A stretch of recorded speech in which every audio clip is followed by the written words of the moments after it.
Gallurin et Mélusine sont en danger et doivent être protégés. Le juge pour petits animaux a pris la décision de les placer dans une famille d'accueil. C'est une histoire pour enfants, mais c'est d'abord l'histoire de ceux à qui on la raconte. Maman Ours, la famille Ours, est une famille d'accueil. Maman et papa Ours vont prendre soin de Gallurin et Mélusine jusqu'à ce qu'ils puissent rentrer chez eux. Cette histoire, c'est elle qui l'a écrite. Anne-Sophie Jailly est assistante familiale. Elle accueille chez elle des enfants placés. Mais comment répondre à des questions d'enfants confrontés à des problèmes d'adultes ? Elle a cherché des livres, elle n'a rien trouvé, alors elle a écrit leur histoire. La première fois que je l'ai lu vraiment, que j'ai lu ce livre-là avec les images terminées, c'était un enfant que je gardais qui était malade. Donc tout le monde était à l'école, etc. Et puis il m'a posé des questions et j'ai trouvé que c'était le moment de se poser et puis de lire vraiment et de regarder les images. Il faut un moment pour ça, je pense. Et ça les aide. En tout cas, les enfants que j'ai accueillis, ça les a aidés. La protection de l'enfance de l'Ain lui a commandé 200 exemplaires pour les autres familles d'accueil. Et Anne-Sophie travaille déjà sur les prochaines aventures de Gallurin et Mélusine. Donc Truche a été placé. Les idées ne manquent pas. Les fêtes de famille, l'école ou encore Gallurin et Mélusine au tribunal. Dans la salle d'audience, ça doit être la 7. Voilà, donc le juge, les parents, les enfants, l'assistante sociale et la responsable du service enfance. Maman Ours qui attend dans la salle d'attente puisque la famille d'accueil n'est pas conviée. Oui. Et tant mieux. Le tribunal sera un chapitre essentiel de l'histoire de Gallurin et Mélusine. Car dans la grande majorité des cas, c'est là que tout commence.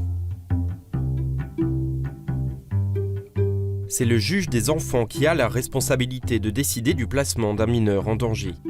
Lorsque les parents sont instables, dépendants ou violents, quand ils sont dans l'incapacité d'élever leur enfant. Le placement est toujours décidé en dernier recours pour quelques semaines, plusieurs mois, parfois des années. Au total, selon l'Observatoire national de l'enfance en danger, plus de 280 000 enfants font l'objet de mesures de protection en France. Un chiffre en constante progression, année après année. En moins de 10 ans, le nombre de mineurs pris en charge a augmenté de près de 16% en France. Cette tendance s'explique par la hausse de la démographie d'abord, ou encore par une meilleure détection des familles en difficulté.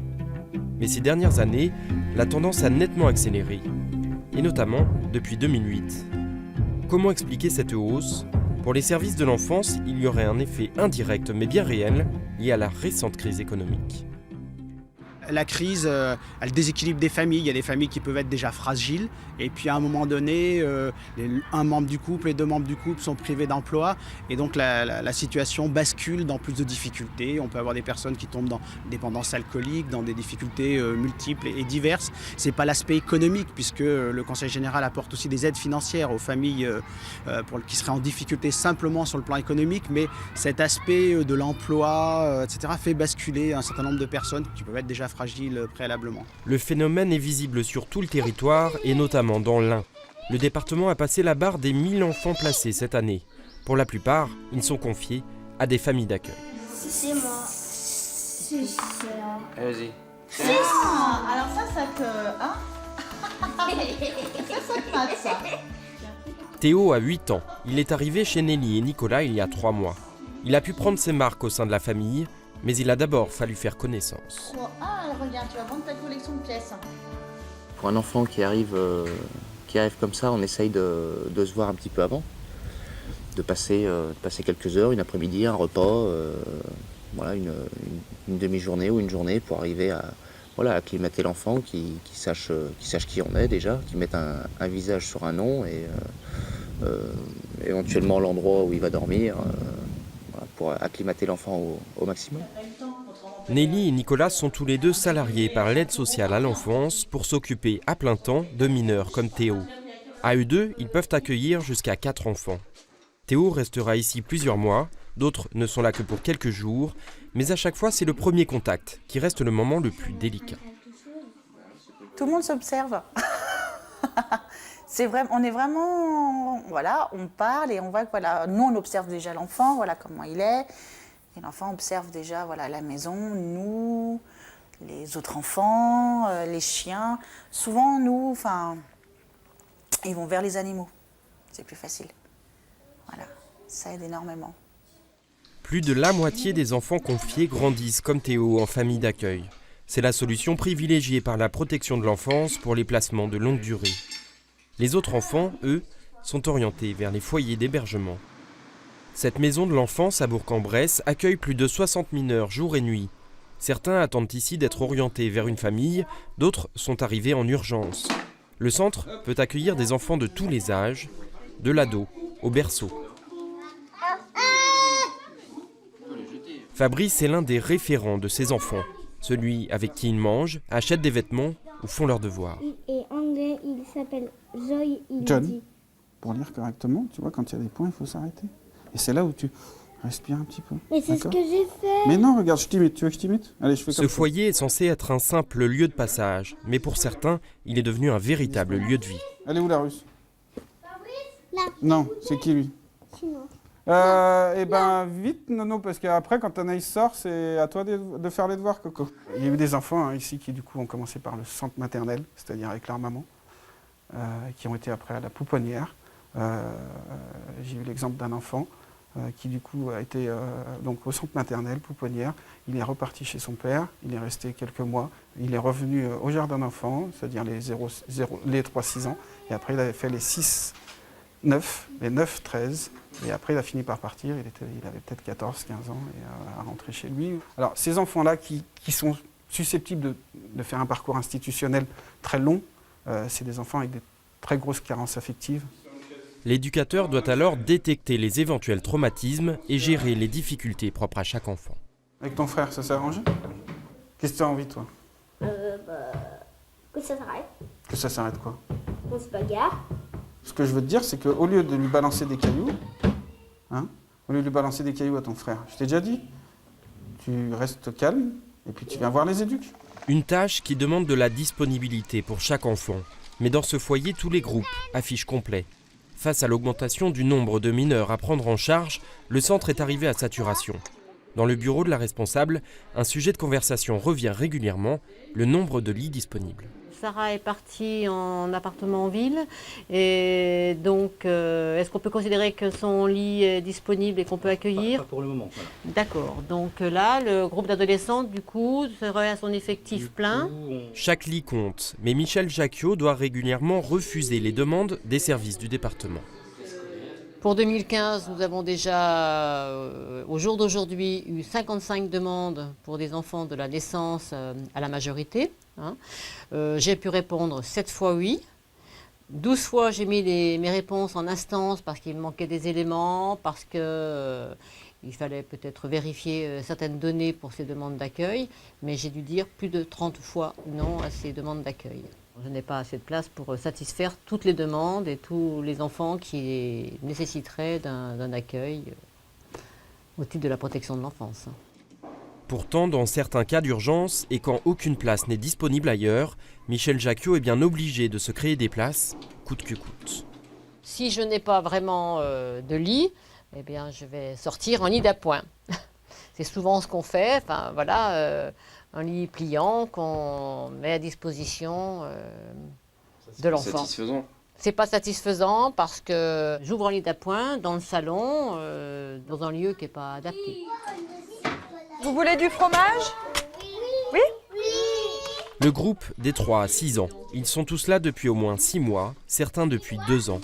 En plus de l'augmentation du nombre d'enfants confiés, les professionnels relèvent aussi une autre évolution moins visible mais plus profonde, celle des traumatismes que présentent les enfants.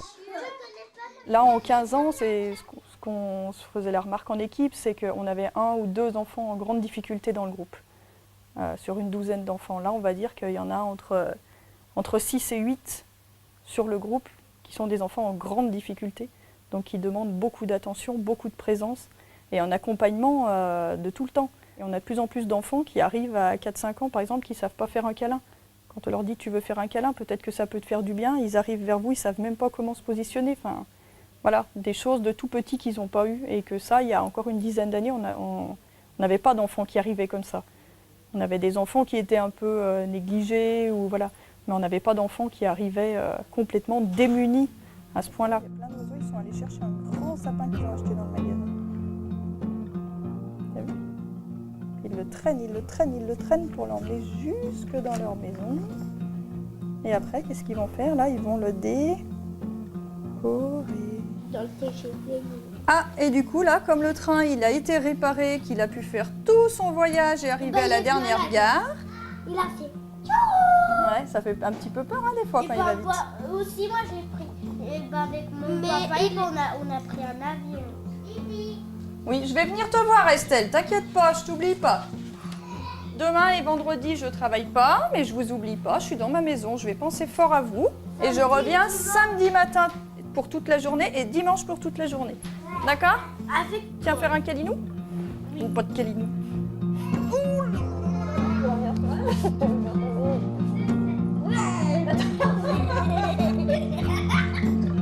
Mais qu'est-ce que c'est que ce boulot? Tu fais un câlinou? Je te fais un gros bisou. Mon papa. Ton papa, tu vas le voir encore dans beaucoup de todo. On va te dire quand ça sera. D'accord? Ok? Je te fais un gros bisou? Un gros bisou. Dors bien? Oui. Allez, tu te mets dans ton lit, mon grand.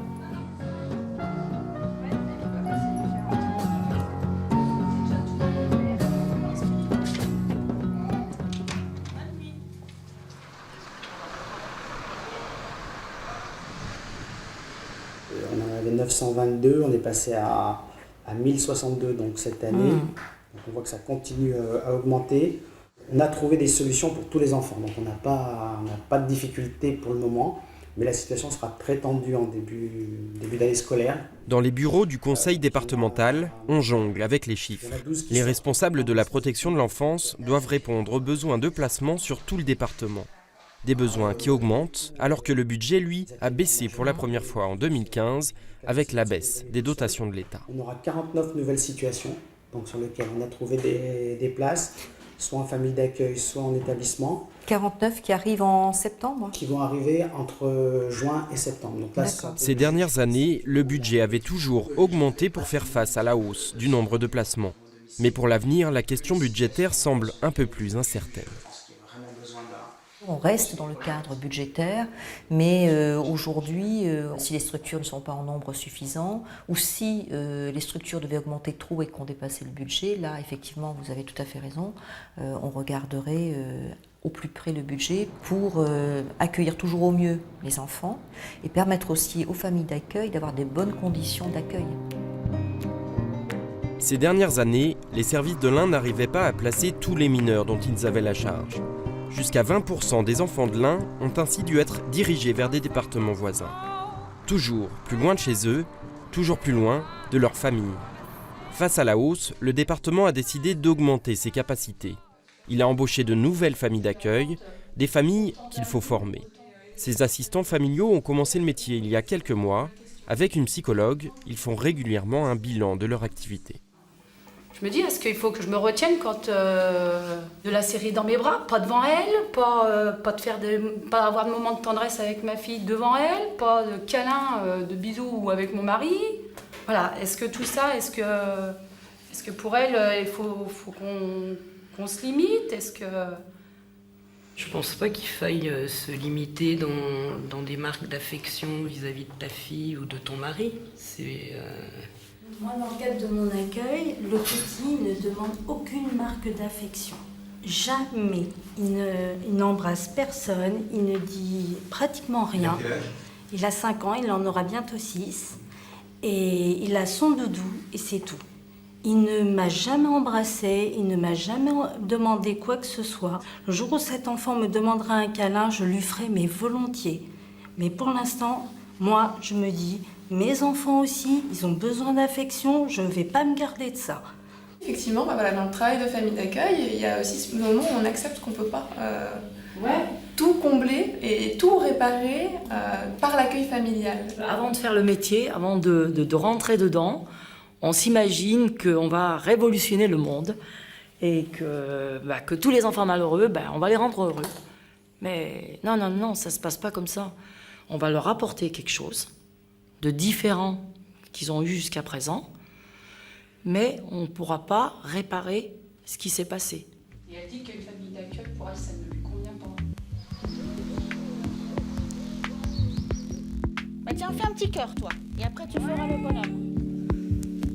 On appuie, et là, on bouge un petit peu.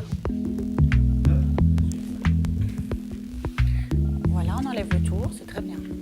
Un mois a passé dans la famille d'accueil de Théo. De nouveaux enfants sont arrivés récemment, un frère et sa sœur. Tout le monde cohabite sans problème. Aujourd'hui, c'est atelier pâtisserie avec Nelly et Nicolas. Chacun fait ses propres sablés, mais Théo fait les siens pour ses parents. Il va les voir dans quelques jours. Une rencontre qui est permise, dans son cas, 2 fois par mois. À chaque fois un lien conservé, mais à chaque fois une nouvelle séparation. Il y a des enfants, voilà, ils vont sauter dans les bras de leurs parents parce qu'ils sont contents. Il y en a d'autres, ça va être un petit peu froid parce que, voilà, ils peuvent leur en vouloir aussi. Ils peuvent pas comprendre. Après, c'est leur peur. C'est quand on va les chercher, est-ce que je vais revoir papa et maman? Donc, non, après, au bout d'un moment, il n'y a pas forcément de crainte. Enfin, on les emmène, ils nous font un bisou avant de partir. Ils nous disent à dimanche. Quand ils rentrent, ils ont le sourire. Il y a juste le coucher où voilà, ils peuvent être un peu plus nostalgiques. Allez, reposez-vous bien. Allez, passe un beau week-end, c'est tout bon? Oh oui. Ouais, t'es content? Ouais. Bon, maman, après avec le téléphone de portable, mais c'est pas grave. Tu sais que maintenant, maman, avec le téléphone, Ouais. un coup ça marche, un coup ça marche pas, donc on se fait pas de soucis. En Ouais. tout cas, on sait que voilà, qu'elle pense à toi, qu'il n'y a pas de problème. Si elle l'appelle pas, c'est qu'elle peut pas. Ouais. D'accord? Puis de toute façon, tu la vois mercredi? Ah oui, c'est vrai. Bah oui. Allez, on se repose, on arrête de traiter. Et on se repose, d'accord? Et ça va se rafraîchir. Attends.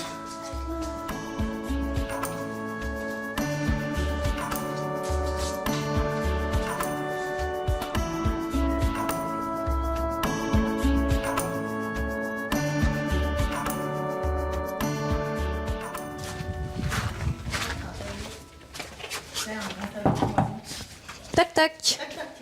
Bonjour. Bonjour, ça va? Ça va et vous? Oh oui. Alice est éducatrice. C'est elle qui suit le dossier de Théo, l'évolution de son contexte familial ou encore les rapports avec ses parents. Elle fait aussi le lien avec l'administration ou la justice. Dans le cas de Théo, ce jour-là, ce sont les contacts irréguliers avec sa maman qui retiennent l'attention. Il y a juste des fois ça que les coups de téléphone, elle appelle quasiment jamais, quoi. Puis elle leur dit je vous appelle. Ouais, ça. On avait dit au PPE, à la synthèse, que chaque dimanche soir en rentrant de la grand-mère, elle appelait. Ouais. Et puis là, elle n'a pas appelé, Ouais. donc il l'a bien dit. Donc ouais, on va s'en servir comme d'une piste de travail de ça pour à la fois travailler sur, alors essayer sur sa régularité et aussi sur justement qu'elle ne s'engage pas sur des choses qu'elle ne peut pas tenir. Ils connaissent très bien la situation de l'enfant, donc c'est vrai que c'est eux qui sont mieux placés pour nous aider des fois à comprendre pourquoi l'enfant réagit comme ça. Voilà, si le lien avec les parents, c'est vrai qu'on se décharge beaucoup sur eux. Et puis quand on a besoin d'aide, on est bien content de les avoir. En tout, Alice suit l'évolution de 35 enfants comme Théo, confiés à des familles d'accueil. Le nombre de dossiers qu'elle gère a lui aussi augmenté ces dernières années. Une évolution qui impacte directement la qualité de son travail. C'est beaucoup, c'est vraiment dommage parce que du coup, il y a un vrai travail éducatif de fond qui n'est pas fait. Du coup, on va plutôt procéder par priorité, j'ai envie de dire, que du coup, les enfants qui vont bien, entre guillemets, c'est pas de ceux-là qu'on va être le plus proche. On va intervenir surtout dans les moments de crise, on va intervenir quand vraiment ça va pas. Et du coup, forcément, pour un travail de fond, c'est pas très satisfaisant.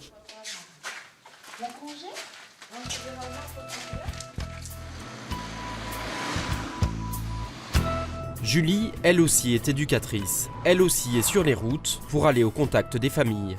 Mais sa mission n'est pas de gérer les enfants placés. Au contraire, Julie intervient pour éviter, quand c'est encore possible, le placement d'un mineur en difficulté. C'est une nouvelle solution, lancée il y a 4 ans par le département de l'Ain, le service d'accompagnement familial renforcé. Vous allez bien? Vous avez tout refait? Ouais, on a tout refait. C'est super. Pendant 6 mois, Julie a accompagné cette famille qui était au bord de la rupture, et ça a marché.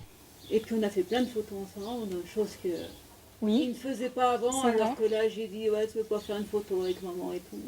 Avant l'intervention de Julie, les rapports entre le fils et la mère étaient devenus impossibles, violents, aussi bien verbalement que physiquement.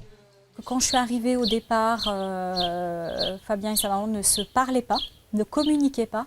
Donc l'idée déjà c'était de renclencher cette communication, une communication sereine. Ils ne pouvaient pas être seuls tous les deux dans une même pièce. Donc dans un premier temps, c'était d'une part de discuter avec Fabien, d'autre part de discuter avec madame. et ensuite de les amener à communiquer ensemble. S'il y avait un problème, fallait que j'appelle tout de suite, quoi, pour pas rester dans sans l'engrenage, quoi, qu'il pouvait y avoir quand il y avait des crises ou voilà. Donc il y a de l'écoute. Si j'avais besoin de parler ou d'un renseignement, elle était là.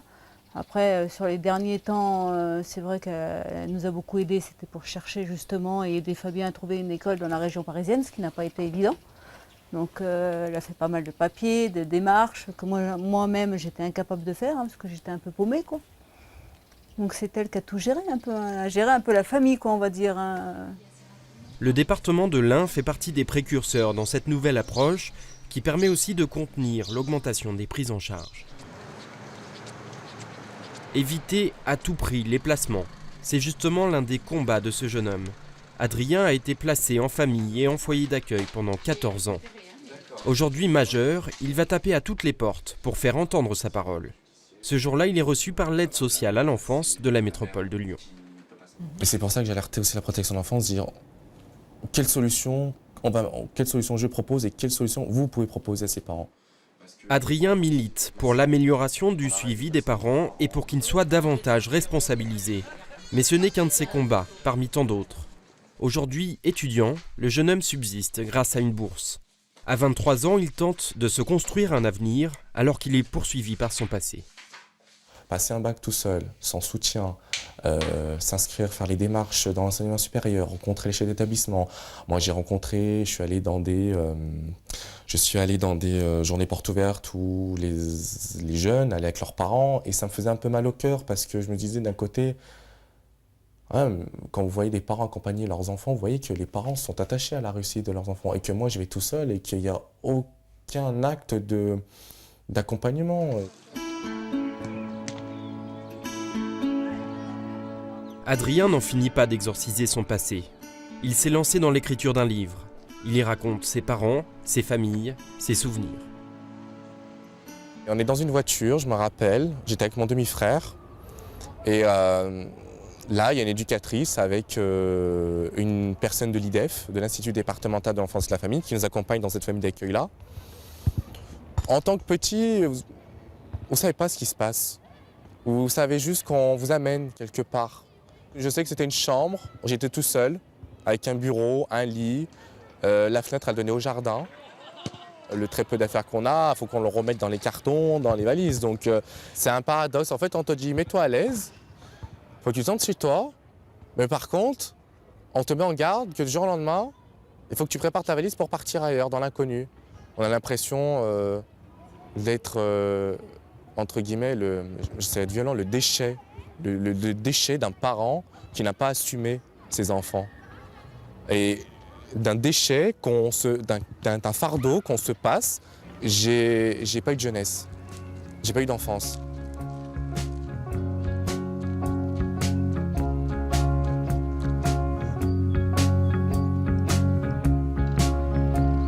L'enfance, elle, se poursuit tant bien que mal pour Théo comme pour les autres. Avec tout de même, malgré les manques, encore une place pour l'insouciance. Théo est toujours avec Nelly, Nicolas et les 2 autres enfants accueillis en ce moment. 1, 2, 3, cheese. Photo de famille, enfin presque. Une famille temporaire pour Théo, en attendant le jour où il retrouvera la sienne. C'est dur à dire, mais quand ils arrivent, on sait qu'ils vont repartir. Il faut se mettre ça dans la tête. Un jour, ils vont repartir. Souvent, les enfants, quand ils partent, ils me disent « De toute façon, on se reverra. Je reviendrai. De toute façon, un jour, je reviendrai boire le café, ou quand je serai grand, ou il y en a qui disent « Je vais t'inviter à mon anniversaire. » C'est pas un adieu. Quand ils partent, c'est « On se reverra. »